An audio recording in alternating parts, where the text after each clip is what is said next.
마가복음 5장 35절부터 43절까지 말씀, 달리다굼, 이 달리다굼이란 말씀으로 우리 함께 이 아침에 말씀 나누겠습니다.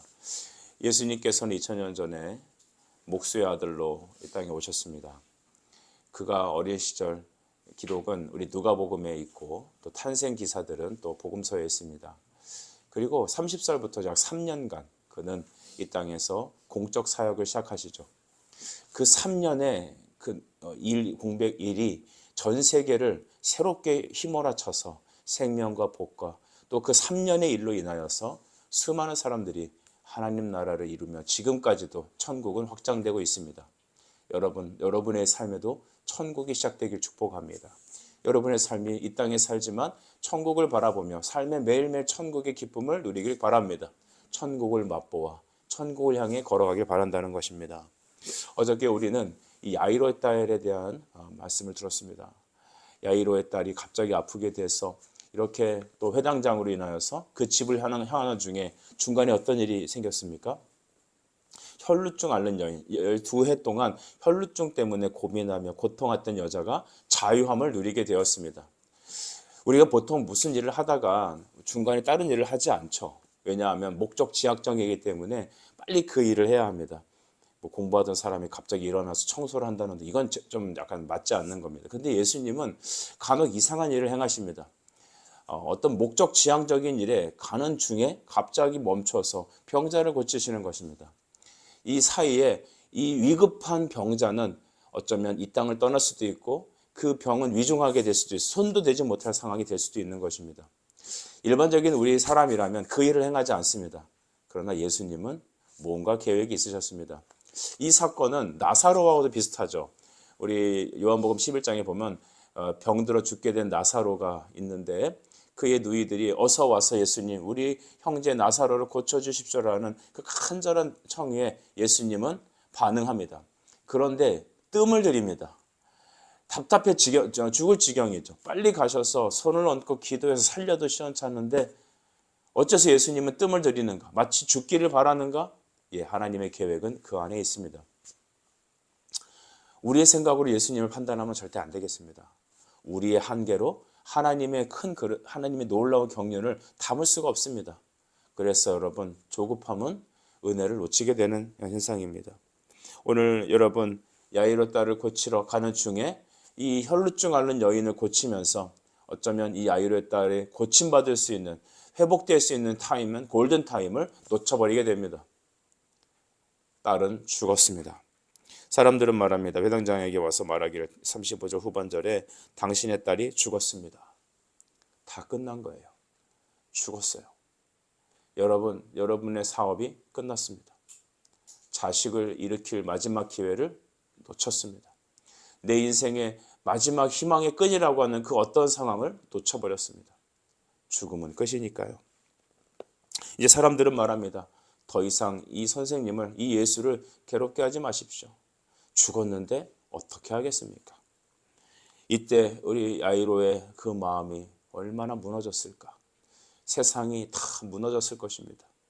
어쩌면 그 무너진 마음은 예수님을 향한 원망의 화살로 돌아갈 수도 있겠습니다. 하지만 주님은 즉시 그에게 말씀으로 그의 시선을 제압하십니다. 36절을 읽어드립니다. 예수께서 그 하는 말을 곁에서 들으시고 회당장에게 이르시되 두려워하지 말고 믿기만 하라. 두려워하지 말고 믿기만 하라. 세상의 소리가 있습니다. 당신 끝났어. 당신의 딸은 죽었어. 근데 주님은 그 즉시 다른 말씀을 선포하십니다. 나를 쳐다보고 두려워하지 말고 믿기만 하라. 믿기만 하라. 주님은 계속해서 우리에게 이 사인을 보내시는 것입니다.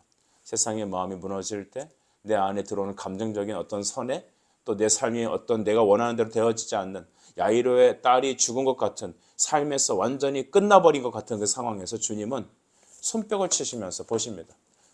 주목, 나를 봐라. 다른 거 보지 말고 나를 보라. 여러분 고소공포증 있는 사람이 높은 다리에 건널 때 아래를 한번 쳐다보죠. 군대 가면 왜 그런 훈련 하잖아요. 이렇게 줄 타고 밑으로 내려오고. 저는 그때 기도했습니다. 그랬더니 하나님이 저한테 확인하지 않으셨는데 줄 타고 내려올 때 그게 보통 사람이 하는 짓은 아니죠. 그 로프를 타고 걸어가는 길, 여러분 그거 정말 고소공포증인 사람은 못합니다. 군인이라면 해야 합니다. 그때 교관들은 말하더라고요. 정신 차리고 나를 보고 와라. 밑에 보지 말고 누굴 보라? 나를 보고 오라. 주님은 우리 시선에서도 그렇게 말씀하십니다. 세상의 소리 듣지 마. 너가 상황이 끝났다고 말하는 그들의 말을 듣지 마. 현혹되지 마. 너는 나만 봐라. 우리 찬양 중에서 제가 지금도 너무 사랑하는 찬양이 있습니다. 주만 바라볼지라는 찬양입니다. 후렴의 가사가 항상 부를 때마다 벌써 한 20년이 넘어간 찬양인데도 제가 그 찬양 부를 때마다 항상 가슴이 먹먹해지면서 하나님을 향해 마음이 조율이 되더라고요. 어두움의 밝은 빛을 비춰주시고 너의 작은 신음에도 응답하시는 주님. 너는 어느 곳에 있든지 어떻게 알아? 주만 바라볼지라. 우리 성도 여러분, 이 아침에 우리가 주목해야 될 것은 이 찬양입니다. 이 말씀입니다. 네 딸이 죽었다고? 맞아. 죽은 거 맞아. 잠든 거 아니야. 잠깐 기절한 거 아니야. 죽은 거 확실하다. 그러나 두려워하지 말고 그 염려가 너로 잠식하게 하지 말고 너는 말씀만 기대하라. 나만 바라보거라. 여러분, 이것이 믿음의 사람이 이 땅을 살아가는 중요한 원칙이죠. 우리는 주님을 바라봅니까? 그렇지 않죠. 자식이 전부인 사람에게 자식이 죽는데, 그 딸이 죽는데 그는 아마 멘붕이 나갔을 겁니다. 근데 멘붕이 되려고 하는 그 상황에 주님은 우리에게 말씀으로 확 잡아주셔서 시선을 주께 고정하게 하시는 겁니다. 여러분, 우리 항상 이렇게 주만 바라봅시다. 여러분의 마음을 낙심시키게 하고 사람으로 힘들게 하고 넘어지고 환경이 무너지고 내가 전부라고 생각하는 내가 기대고 있던 그 터전이 무너지는 그때에 주님은 말합니다. 아니야, 끝난 게 아니야. 이것을 반전으로 내가 너를 통해 할 일이 있어. 너는 나만 바라봐라. 믿기만 하라. 믿기만 하라. 이 아침의 설교에 정말 중요한 메시지인 것이죠.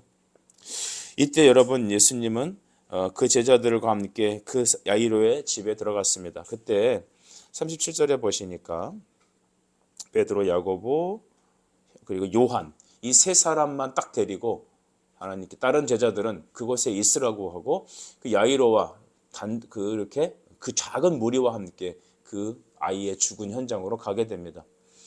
많은 제자들이 있고 또 많은 사람들이 있었습니다. 오늘날은 PR의 시대고 또 다다익선이다. 많을수록 좋다는 생각도 하게 됩니다. 그러나 하나님께서는 정말 중요한 시점에는 중요한 제자들을 데리고 들어가십니다. 변화산에 올라가셨을 때도 그랬고 베드로, 야고보, 요한 이 세 사람은 정말 어떠면 그 제자들 삶 속에 중요한 어떤 터닝 포인트를 가져온 사람들이죠. 베드로는 반석이라 하여서 여러분 제자들의 수장으로 세웠습니다. 요한은 여러분 어떻습니까? 그는 끝까지 살아남으면서 이 모든 계시를 정리하고 요한의 계시록을 하나님의 장차 나타날 일을 기록하게 하셨습니다. 야고보는 사도들 중에서 제일 첫 번째 순교의 제물로 하나님께 드렸던 사람입니다. 이 세 사람을 하나님은 특별히 세우셔서 항상 어떤 중요한 삶의 현장에서 사역의 현장에서 그들과 같이 갔습니다. 교회도 많은 사람들이 있어요. 하지만 진짜 하나님의 교회와 사역을 위해 꼭 쓰임받는 사람은 그리 많지 않습니다. 제자가 있지만 특별히 3인이 있습니다. 여러분의 삶이 그 3인과 같이 되길 바랍니다. 고난이 많을 겁니다, 여러분. 주의 길을 가는데 어찌 눈물이 탄식이 없겠습니까? 하지만 기억하십시오. 예수님은 다 데리고 다닌 게 아닙니다. 예수님은 택하신 그 3인을 따로 분류하셨습니다. 주님께서 그곳에 갔더니 사람들은 어떻습니까? 39절에 너희가 어찌하여 떠들며 우느냐라고 했습니다. 왜 울고 떠드냐는 것입니다. 왜 보이는 현상 갖고 전부라고 믿고 그러느냐. 아이가 죽은 것이 아니라 잔다라고 말했습니다. 주님은 우리에게 뭐라고 말씀하십니까? 그래, 너 상황은 망한 게 맞아. 너 무너진 게 맞다. 너 죽은 게 맞다. 세상적인 관점에서 보면 너는 끝난 게 맞단다. 그러나 나는 끝났다고 말하지 않는다. 여러분, 주님이 끝났다고 하지 않는데 왜 끝났다고 하십니까? 아브라함도 그랬죠. 하나님께서 나타나 내가 너에게 아이를 줘서 너희가 하늘의 별과 같이 땅의 모래와 같이 내 자손을 충만케 하리라. 아브라함이 뭐라고 하는지 아십니까? 예, 좋습니다. 무슨 말인지 알겠습니다. 하지만 주님, 그냥 내 몸에 있는 이 이스마엘이라도 잘 자랐으면 좋겠습니다. 여러분, 사람은 항상 현실적으로 타협한다니까요. 이스마엘만 잔대면 좋겠대요. 아유, 그게 알겠습니다, 주님. 그 얘기를 오늘날로 좀 바꿔볼까요? 아, 예, 주님. 제가 몸이 이런데요. 그냥 저는 만족하고 살렵니다. 제 상황이 이런데요. 그냥 이대로 살렵니다. 아니, 그래요. 목사님의 말씀은 하나님의 말씀으로 변화되고 뭐 생명이 일어나고 한다고 말씀하시는데 되겠습니까? 어디 되겠어요? 그냥 무슨 말인지는 알겠으니까 저는 이대로 살렵니다. 이대로 살렵니다라는 사람들은 별 얘기가 일어나지 않습니다. 제가 설교 때도 언젠가 얘기했는데 어떤 어르신들이 70 먹으신 어르신들에게 로마서 8장을 읽어보라고 그랬대요. 아유, 목사님 무슨 70 나이 또에 노인들에게 그런 걸 시킵니까? 요즘은 70이 노인이 아니죠. 그렇죠? 청춘이죠. 몸이 안 될 뿐이지 청춘입니다. 근데 이 80 먹으신 어르신들 가서 말씀을 선포하니까 그 80 먹은 어른들은 아멘으로 받아들이대요. 목사님, 저의 기억력과 모든 것, 체력은 저하되어 있지만 믿음 가지고 외우겠습니다. 결국 로마서 8장을 다 외우신 그룹은 70대가 아니었습니다. 되겠어? 저는 그 말이 제일 싫어요. 아니, 목사님 말씀은 알겠는데, 주님 말씀은 알겠는데 되겠습니까? 이 아이가 산다고 하는데 여러분 살겠습니까? 그런 사람들의 인생에는 기적이 안 일어나는 거예요. 자기 수준대로 사는 겁니다. 여러분, 우리의 수준대로 살지 않길 바랍니다. 우리의 처한 상황대로 살지 않길 바랍니다. 하나님이 개입하시길 바랍니다. 우리는 안 되지만 하나님은 감춰진 하나님의 경륜이 있습니다. 섭리가 있습니다. 예수님 말씀하셨죠. 죽은 게 아니라 뭐 한 것이다? 자는 것이다. 아마 의사가 검진하면 아마 그 의학적으로는 죽은 게 맞아요. 하지만 영적으로는 하나님이 살리실 것입니다. 하나님의 계획은 나사로도 비슷해요. 나사로가 무덤에 들어가서 수일 동안 있으면서 예수님께서 돌문을 굴리라고 그랬어요. 그랬더니 주님 벌써 죽은 지가 며칠 돼갔고요. 냄새가 납니다. 그 얘기는 사람의 시신에서 냄새가 난다는 것은 이미 일어날 수 없다는 상황을 말하는 겁니다. 그게 우리 한계치입니다. 주님은 뭐라고 그래요? 돌문을 굴리라고 그러죠. 그리고 뭐라고 말씀하십니까? 나사로야 나오너라. 나는 부활이요 생명이요. 나는 부활이요 생명이 나를 믿는 자는 죽어도 살겠고 무릇 살아서 믿는 자는 영원히 살 것이다. 너는 이것을 믿느냐? 그랬습니다. 믿음의 문제였습니다. 상황의 문제가 아니라 가능성의 문제가 아니라 믿음의 문제였습니다. 그러니까 세상 사람들은 이 복음을 어리석게 여기는 겁니다. 그렇지만 저와 여러분은 복음은 살아있는 하나님의 능력임을 믿습니다. 여러분 이후에 어떻게 되었을까요? 40절에 보십시오. 그들이 비웃더라. 이 비웃는 사람들, 예수님을 조롱하는 비웃는 사람들, 지금 초상집에 와갖고 저런 소리나 하고 앉았어? 미친 자구만. 이 비웃는 사람들의 조서 전에 주님이 이 아이로 계셨던 말씀들이 있습니다. 다시 36절 후반절을 보십시오. 두려워하지 말고 뭐하라? 믿기만 하라. 비웃는 자들이 있지만 믿고 따르는 자들이 있더라는 것입니다. 근데 믿고 따르는 자들은 얼마 되지 않습니다. 그러니까 예수님이 특별히 제자 3명과 이 야이로 소수 정예로 그 기적의 현장에 이끈 것입니다. 하나님의 교회에 모든 사람이 다 믿고 따라오고 이렇게 변화되면 얼마나 좋을까요? 하지만 교회 안에서도 비웃는 자가 있습니다. 반대로 믿고 따르는 자가 있습니다. 믿고 따르는 자의 특징은 무엇입니까? 주님이 그에게 말씀을 넣어주시는 겁니다.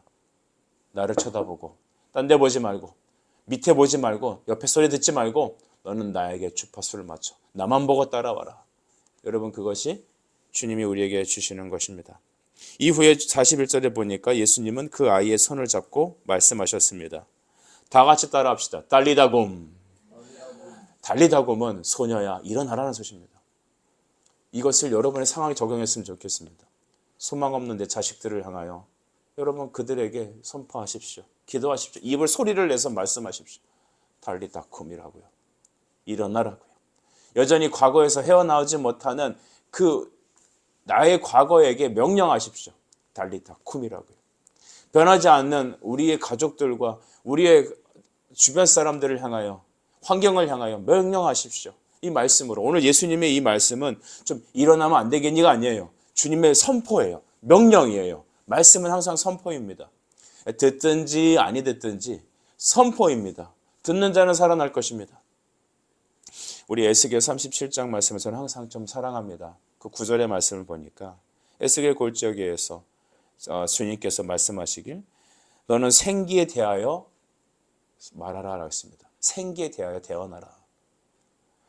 그러니까 이 사방의 죽은 뼈들이 그들이 뼈가 맞춰지고 사람의 형상으로 딱 났지만 아직 일어나질 못했단 말이죠.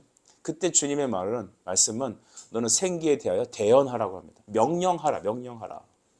오늘날 말씀은 명령입니다. 듣든지 아니 듣든지 명령하는 겁니다.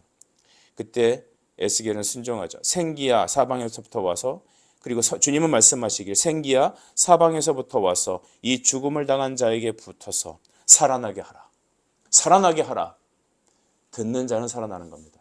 그러니까 듣는 자는 살아난다는 것은 다 우리 듣잖아요. 말하면 듣잖아요. 이걸 소리를 듣는 것은 듣는다고 하지 않는 거죠.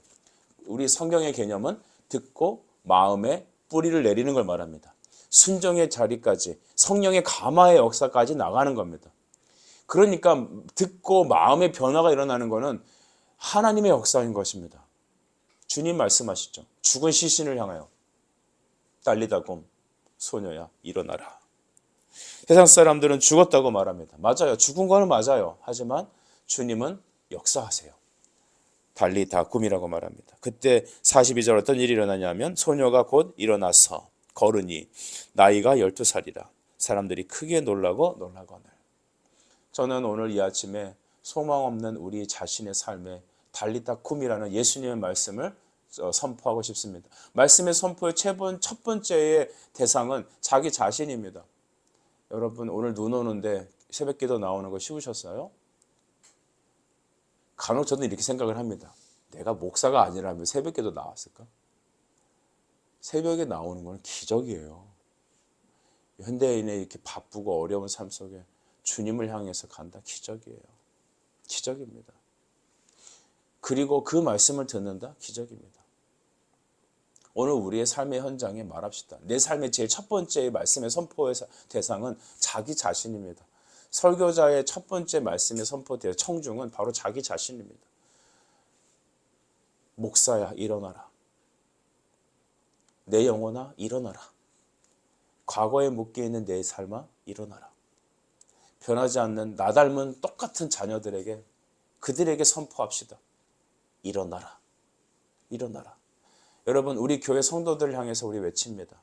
일어나라. 눈이 보이지 않고 귀가 막혀 있고 온몸이 저리고 쑤시고 돈의 문제로 고민하는 우리에게 주님 명령하십니다. 그래 너는 소망이 없어. 너는 죽었어. 너는 이미 죽었단다. 그러나 하나님은 죽지 않았다고 말한다. 그리고 명령하십시오. 달리다굼이라고. 한국 교회를 향해 외치고 싶습니다. 이제 한국 사회에게 외치고 싶습니다. 저출산으로 이제 소멸국가가 되었고 언제라도 북한이 실수로 김정은이 어느 날 술 많이 먹고 열이 받아서 누르라우 그러면 끝. 버튼 누르라우 그러면 시작되는 거죠. 물론 자기들은 죽겠지만. 여러분 그 모든 상황 속에 소망 없는 이 시대에 뭐라고 말해야 합니까? 달리다굼이라고 말하십시오. 우리의 똑똑한 이성과 우리의 잣대로 판단하지 마십시오. 죽은 거 맞다니까요. 한국교회 끝난 거 맞다니까요. 우리 자녀 내일이 보이지 않는다니까요. 그러나 주님은 잔다고 하시잖아요. 너는 아직 끝나지 않았다고 말하잖아요. 그러니 주님 말씀대로 따라갑시다. 달리다굼이라고요. 예수의 이름으로 기도합시다. 우리 능력 있습니까? 주님께 기대는 거 아닙니까? 달리다굼이라고 말하십시오. 오늘 1박 2일 동안 우리 아이들 함께 수련 장소로 가서 저녁 때 로마서 8장으로 말씀 기도 현장에 갈 겁니다. 목사님이 대단한 걸 준비했나 보다. 여러분 저는 준비한 게 별로 없어요. 다만 말씀 들고 믿음 가지고 갑니다. 로마서 8장을 읽어가면서 하나님께 맡깁니다. 아이들 바뀝니까? 안 바뀌죠. 그러나 그들에게 우리가 믿음으로 외치는 겁니다. 듣든지 아니 듣든지 달리다굼이라고요. 그 이후의 일은 하나님께 맡기는 겁니다. 그리고 우리는 하나님의 놀라운 부흥을 경험할 것입니다.